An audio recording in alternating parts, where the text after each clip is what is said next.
Oui, merci beaucoup tout le monde de vous être déplacés. Je pense qu'en fait, pour plusieurs d'entre vous, on est vraiment dans le secteur, dans le centre-sud, mais c'est aussi le secteur des médias ici. Comme bien des citoyens, on s'est réveillé avec une scène, somme toute, assez impressionnante, là, ce geyser d'eau qui coule pas loin d'ici. Et nécessairement, vous pouvez vous imaginer que tout de suite s'est mis en branle la cellule de crise. Je tiens d'ailleurs vraiment à remercier encore aujourd'hui, comme c'était le cas la semaine dernière, et en fait, toute la semaine, vous avez été très occupés avec les inondations de la semaine dernière, mais le service des incendies, la sécurité publique au sens plus large, avec également les policiers, et également toutes les équipes de la Ville de Montréal. Je suis contente que Mme Morissette, qui s'occupe, qui est notre grande chef, qui comprend bien tous les enjeux liés à la tuyauterie, à l'eau potable, aux égouts également de la Ville de Montréal. Donc, je voulais quand même vous donner un état de la situation. Je sais que vous êtes ici depuis quelques heures quand même. Vous avez suivi la situation. Vous avez remarqué que le geyser, oui, a diminué de hauteur. Oui, il y a moins d'eau dans les rues. Et c'est parce qu'on le sait où est-ce que ça se passe. La situation est somme toute sous contrôle, mais elle n'est pas réglée. Entendez-moi bien, là. Alors, ce qui était très important ce matin, c'était de sécuriser, de s'assurer que la population, elle, dans le secteur, soit en sécurité. Et c'est ce qu'on continue de faire. Donc, le CIM, le Service des incendies de Montréal, est allé rencontrer, a fait du porte-à-porte, a bien sûr demandé d'évacuer les résidences, surtout celles qui sont à Ras-de-Jardin, celles qui sont dans les sous-sols. Alors ça, c'était vraiment très important. Et d'ailleurs, j'en profite pour dire que, bien sûr, la Croix-Rouge, qui est déjà notre partenaire depuis la semaine dernière avec les inondations. Donc, les gens seront relocalisés, pourront dormir là, dans un endroit sec ce soir ici dans le secteur, comme ailleurs dans d'autres secteurs qui ont été touchés à Montréal la semaine dernière. Je veux également mentionner que même si le niveau d'eau a baissé, on demande vraiment à la population pour laisser les équipes du CIM et les équipes de la ville pour réparer la fuite, évidemment, de respecter les périmètres. Même si vous voyez plus d'eau, s'il y a un ruban jaune, ne le franchissez pas. Et ça m'amène à aller plus loin, de dire à tout le monde d'éviter le secteur pour toute la journée. On pense être, évidemment, les équipes veulent travailler le plus rapidement possible pour tout réparer, mais ça va prendre des heures et on espère que ça va se faire vite. Mais pour l'instant, pour toute la journée, s'il vous plaît, évitez le secteur à pied, en auto, en vélo. On ne vient pas dans le coin. L'autre élément également, pour être certaine, surtout pour les gens du coin, la qualité de l'eau n'est pas atteinte, donc il n'y a pas d'avis d'ébullition. Si ça devait changer, on va vous tenir au courant. Ça sera bien sûr communiqué aux médias ou encore, pas, et on passera sur les différents sites Internet. Donc ça, c'est les trois éléments surtout que je voulais mettre de l'avant. Évidemment, dans les prochaines heures, colmater, nettoyer, expliquer la cause, tout sera évalué puis on va être en mesure de vous donner plus d'informations au fur et à mesure. Donc, je vais passer la parole maintenant à M. Guilbeault au niveau des services d'incendie et de la protection des citoyens et citoyennes. Bonjour tout le monde. Alors, de notre côté, au niveau du service d'incendie, on fonctionne en trois étapes. La première étape était naturellement l'évacuation des gens, la sécurité des gens. Donc, on s'est assuré que tous les gens étaient sécurisés. On a fait le tour de tous les bâtiments qui étaient impliqués avec de l'eau à l'intérieur pour s'assurer qu'il n'y avait pas de danger pour les citoyens. Ça a été la première étape. Présentement, vous voyez que la fuite s'est résorbée. Ça ne veut pas dire que c'est encore terminé. Là, ce qu'on est en train de faire, c'est qu'on est en train de faire un recensement. Donc, on a des équipes sur le terrain. On a une trentaine de véhicules qui sont déployés sur le terrain présentement. Et là, nos pompiers et nos pompières font du recensement. On se promène dans les quadrilatères, excusez-moi, juste pour s'assurer que toutes les personnes ont bien été évacuées, que tout est sécuritaire. On fait le recensement de quel bâtiment a été atteint, quel bâtiment a été touché. Et la prochaine étape, quand tout ça va être pris en contrôle, on va être en mode rétablissement. Donc, la troisième étape qui va se passer plus tard en journée, c'est que ça va être de s'assurer que les gens peuvent retourner dans leur maison de façon sécuritaire. Qu'il n'y a pas de danger au niveau de la structure, qu'il n'y a pas de rues qui ont été minées, que les solages sont conformes, que l'électricité est conforme. Fait que pour le service d'incendie, c'est le travail qu'on fait présentement. Je réitère le message de la mairesse, c'est pas parce que vous voyez moins d'eau dans les rues que le travail ne se fait pas. Laissez-nous travailler, on a besoin de cet espace-là, donc respecter les périmètres, c'est très important. Fait que c'est le travail que le service d'incendie fait pour l'instant. Merci beaucoup, M. Guilbeault. Pour le bénéfice de nos médias anglophones, peut-être un petit mot rapidement en anglais. Well, and then we'll give it to you? Oh, yeah. Yeah, sure. So, so the situation has been evolving. As you can see, there's less water in the streets, and even the geyser is less important, but it doesn't mean that the work is being done. I mean, we're in a better position, that's for sure. And I want to thank the firefighter for all their work this morning. What they've been doing today, like they've been doing in the last week with the flooding, is to go and meet citizens and give them support and help. So I want to tell that all the people here have been met. If some people are worried about where those people might sleep because they had to evacuate all the basements, well, the Croix Rouge will be supporting us like they've been doing in the last week.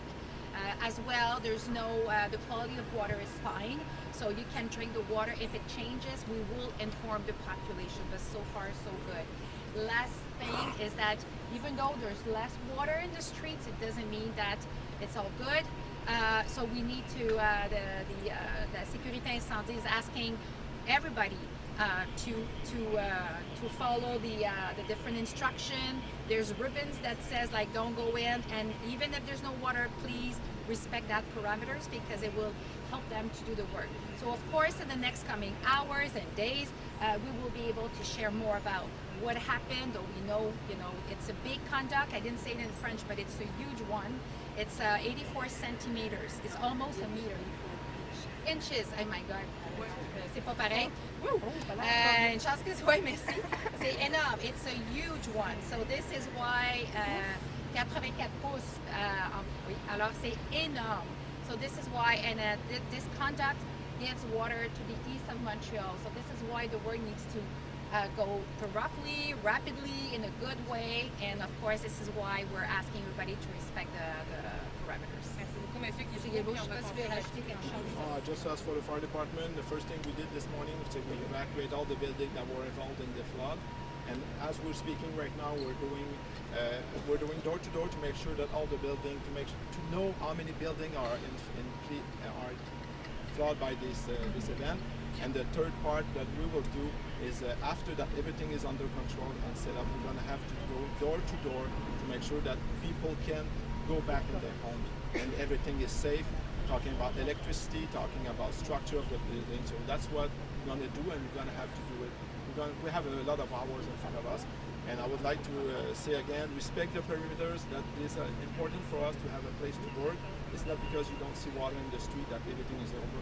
So let us work. That will be very kind of you if you can help us. Merci beaucoup. Avant de commencer la période de questions, je vais inviter évidemment notre responsable du service de l'eau, Mme Morissette, peut-être à s'avancer parce qu'il va y avoir des questions qui sont peut-être d'ordre plus technique. Pour respecter l'ordre, on va commencer en français. Je vais commencer de ce côté-là. Donc allez-y avec le devoir, Mme Corriveau. Oui, bonjour. Est-ce qu'on sait quel âge avait la conduite? Oui, la conduite en question, c'est une conduite qui a été installée en 1985. Donc, c'est une conduite de 84 pouces en Hyprescon. C'est le matériau C301 qui est en cause. Est-ce qu'on a des hypothèses sur ce qui s'est passé? Bien, en fait, là, ça, on va trouver les raisons du bruit. Mais ce matin, là, ce qui était vraiment important pour nous, au service de l'eau, on s'est mobilisé pour identifier quelle conduite avait brisé, quelle vanne devait être fermée. Fait que là, de toute évidence, on a trouvé les bonnes vannes. Les équipes sont là depuis plus d'une heure et demie. Les équipes de l'arrondissement Ville-Marie pour fermer les vannes. Fait que là, on voit que la pression a diminué. Donc là, ça a sécurisé l'alimentation en eau potable. Donc là, on va prendre le temps de fermer, d'isoler la conduite. On va faire les excavations, puis on va regarder l'ampleur des dégâts, puis comment on va faire les réparations. Merci beaucoup. Radio-Canada. On parle justement d'un bruit de conduite historique. On n'a jamais vu ça à la ville de Montréal, si je ne m'abuse. On a plusieurs historiques de conduite de grand diamètre qui ont brisé au cours des années. En fait, ça me fait presque plaisir de voir que vous vous en souvenez pas, parce que ça veut dire qu'on a fait des bonnes interventions dans les dernières années. On a des programmes d'auscultation qui nous permettent d'inspecter nos conduites.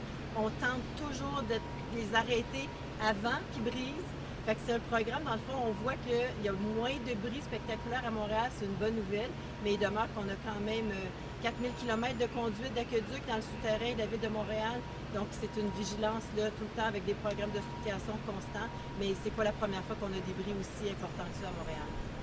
Oui, juste à propos, après ça, vous avez dit, on va excaver, là, ça ne pas sur une scène, mais on ne fait pas ça en fin de semaine. On parle de combien de temps pour réparer quelque chose aussi gros que ça? Mais présentement, je ne peux pas vous donner cette information-là tant qu'on n'a pas excavé et on n'a pas vu l'ampleur des travaux à réaliser. Plusieurs jours? C'est certainement plusieurs jours.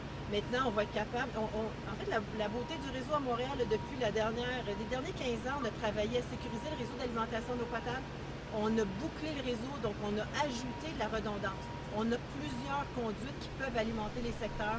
On a mis en service le réservoir Rosemont. Donc ça nous permet de pouvoir fermer une conduite principale comme ça sans manquer d'eau. Donc là, c'est à moi qu'arrive une autre situation, mais là, présentement, là, on est confiant. On va pouvoir la fermer, on va pouvoir prendre le temps de faire l'expertise, on va pouvoir mobiliser les équipes de réparation, tout ça sans qu'on manque d'eau là, pour la population. Merci, M. Chapdelaine. Ça allait pour vous? Peut-être une question générale. Madame Plante, trouvez-vous la rentrée un peu difficile là, avec les inondations là, de vendredi dernier puis aujourd'hui? Non, c'est-à-dire que, je veux dire, personnellement, au final, je veux dire, quand on est la mairesse, puis je pense que tous les élus municipaux, provinciaux, je veux dire, on est dans cette dynamique-là. J'ai surtout envie de vous dire que moi, je trouve ça particulièrement difficile pour les citoyens parce que les épisodes climatiques intenses, puis je sais que là, c'est pas nécessairement lié au changement climatique, mais je pense que tout est dans la mesure où plus il y a des épisodes d'eau importants, il y a une pression sur notre système d'aqueduc, on peut pas le nier, mais au final, c'est des gens qui se retrouvent à se faire réveiller à 6 heures du matin par des pompiers, on leur dit, puis ils collaborent, puis ils sont contents qu'on leur vienne en aide, mais au final, c'est difficile mentalement, c'est difficile physiquement. Moi, je suis la mairesse de Ville-Marie. Ici, le secteur, c'en est un qui a été durement touché par les pluies diluviennes d'il y a 2 ans. Et ce matin, quand j'ai appris que c'était à côté, je me suis dit, tu sais, Caroline, encore, pour une autre raison complètement différente, et on va trouver c'est quoi le problème, mais puis on agit, mais clairement, c'est difficile, c'est pas difficile pour moi, c'est difficile pour les citoyens qui se sentent souvent, c'est ça, c'est des périodes éprouvantes moralement. Puis, merci, on va continuer de ce côté-là, TVA. Donc, je veux juste savoir, on a dit qu'on ne manquerait pas d'eau pendant les travaux, mais qu'est-ce qu'il y en est du réservoir à l'heure actuelle? Parce que ça crée pendant plusieurs heures. Est-ce que ça va bien du côté de l'eau totale?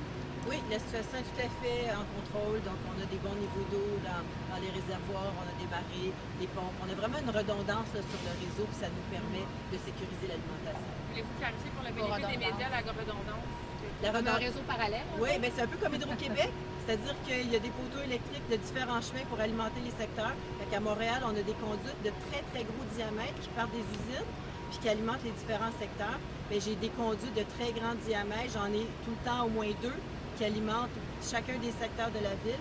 Comme ça nous assure qu'on peut fermer une conduite tout en alimentant le secteur par une autre conduite. C'est ce qu'on appelle de la redondance, du bouclage. Fait qu'on a vraiment des chemins alternatifs pour amener l'eau dans les différents secteurs de la ville. Donc, tous les secteurs le sont en restaurant.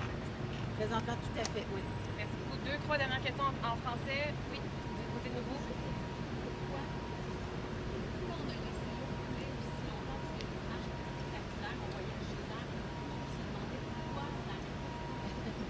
Bien, si on pouvait, on le ferait. Là. Vous comprenez bien que s'il y avait juste un petit switch, un petit robinet à fermer, on le ferait. C'est plus complexe et je vais laisser Mme Morissette l'expliquer. Donc, on parle d'une conduite de très grand diamètre, 84 pouces. Il y avait 4 vannes à fermer. Chacune, puis premièrement, on ne peut pas fermer n'importe quelle vanne dans n'importe quel ordre. Donc, la première étape, le matin, on mobilise un hydraulicien qui va regarder avec les modèles hydrauliques, qui va identifier la séquence, lesquelles vannes à fermer, puis dans quelle séquence.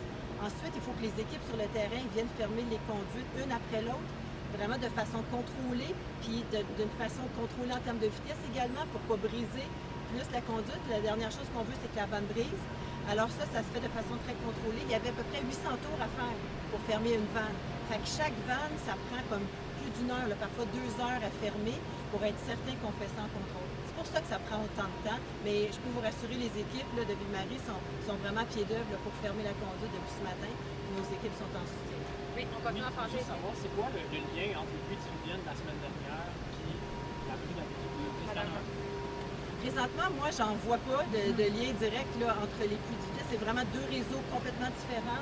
Fait que le réseau d'eau usée, oui, il est affecté par les pluies intenses parce qu'on est dans un réseau combiné, le réseau sanitaire et les eaux pluviales à Montréal.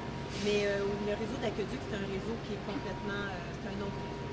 Fait que, moi, j'en vois pas présentement. Une dernière question en français, on va passer en anglais. Oui, est-ce que vous avez visité le sinistre?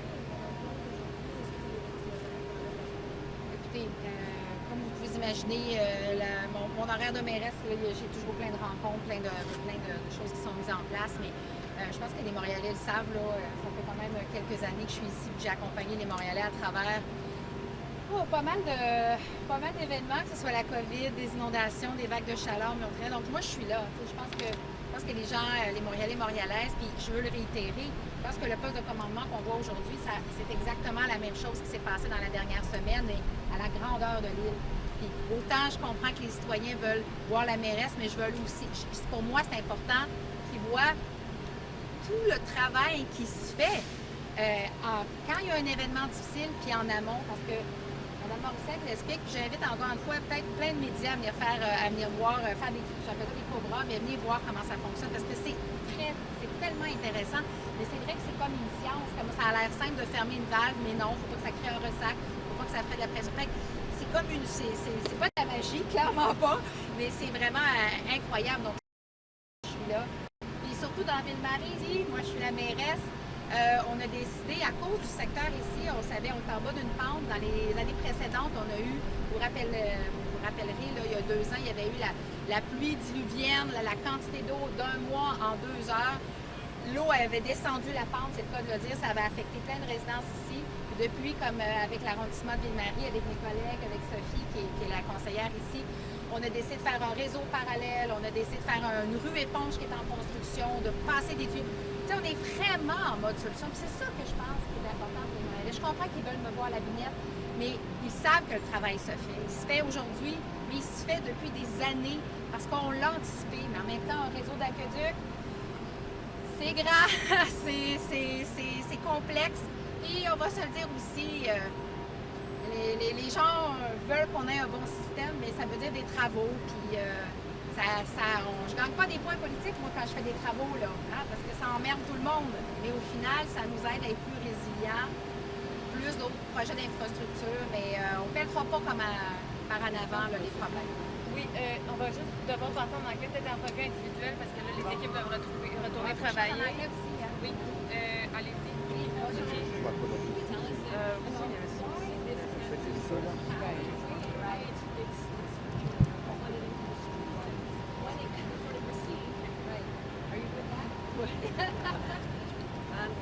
It's a very large pipe. It's an 84 inches pipe. So the first thing we have to make is we have to clear that determine where and to take the time to close one after the other so that we don't break other things in the distribution system. The last thing that we want is that manipulate the valve and break it. So it takes time. We have about four valves to close, and we have to do one after the other.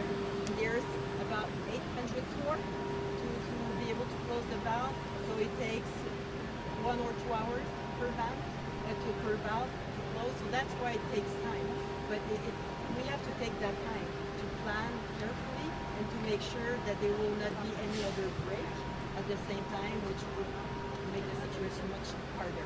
But everybody is, since very early this morning, people from the drinking water plants, the people from the distribution system, the engineer, the people from the arrondissement Ville-Marie, they are all mobilisés, I don't know the word in English. They're mobilized to make sure that everything's under control, that people are gonna still have water and that we can securely close the pipe, and then we will excavate and find how we're gonna proceed for the reparation. Just to know about the power grid, how does this affect the lines are underground and power's off, maybe Du côté de l'incendie, M. Guilbeault, c'est quoi les coupures d'électricité? Why we call it chaleur de electricity? does it affect the power grid in any way? What is the power? Like the Electricity. underlying On the line. Okay, for the electricity, we will always cut the electricity to make sure that there's no problem with the water. So what we do is we call it Quebec. They shut out the area, and then when we work with them, we try to get smaller and smaller as the electricity comes back. So as for now, we have to make sure that everything is safe for the electricity before we put it back. So that's what we're working. Right now, the Montreal Fire Department is in coordination with all the other services. They have a really good plan right now. So that's what we're talking about. Okay, CTV Global CBC. Okay, so I just want to ask you, the quality of the water that's spewing out into the street, we're talking about drinking water, are we talking about sewage water? Like how dangerous is the water, or is it safe water? Right now, we are are talking about drinking water. The water that you can see on the street is drinking water. It comes from the drinking water plant. It goes through the large pipes. Right now, the water quality is totally good in Montreal. There is no boiling advice at all. If the situation changes, we don't think so, but if it does, we will make sure that we send the information. But right now, the water is safe to drink, and we are carefully looking at the situation. And as you maybe speak to the people who live just east of here, where the water is supplying them, will they have a water supply? You know, do they have a water supply now? Will they have a water supply? Je vais comme laisser. Well, at this point, I mean, what we want to make sure is that they're safe. And if there's in terms of water, if there's a need to give water if they come back in their apartment, because so far we've been taking people out of their apartments so the firefighter can do their work to make sure that the water didn't affect the structure. Like, it's not only people that lives in basement as well. It's people in buildings in this neighborhood. So of course everything will be done to make sure that they are safe, a place to sleep, you know, that they are supported in terms of water and food. But at this point, it's in the broader area. People that are in their home don't have to boil the water. That's what I want to make the Bobo, have I seen Madame this Morissette. before? Oh yeah, Beaubien was huge last year. Beaubien, remember when it kind of, the street kind of fell apart? And we tend to forget, but there was a big water damage in downtown core. I remember it was I forgot what it was, but it affected the metro. Do you remember that?